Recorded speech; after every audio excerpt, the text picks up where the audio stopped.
Eleksyon ay kumakatok na naman sa puso't isipan ng mga mamamayan.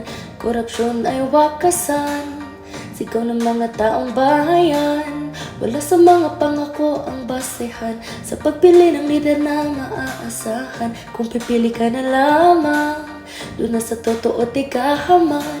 Kapwa ko Pilipino, tayo'y magkaisa.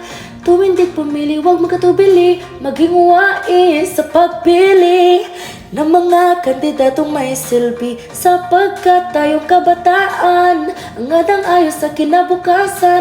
Umobserba at manaliksik sa mga nararapat na modelo o lider. Lider na tapat at may puso sa pagbuksa ng mga problema at pagtutusan ng ating kapwa Pilipino mula sa bansang Pinas. Pagiging tapat ang isulang.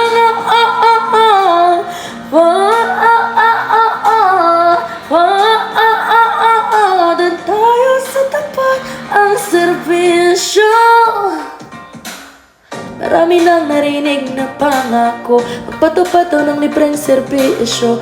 Mamamayan kong nabigo sa sandamakmak na pangako. Mga mahal kong kapwa Pilipino, kapangyarihan ba nila o ginhawa?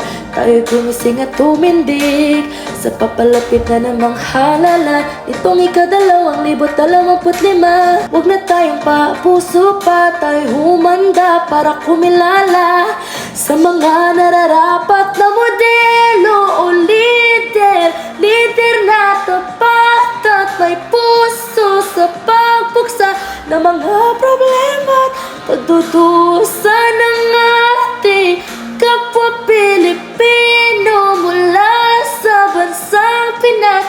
Pagiging tapat ang isa.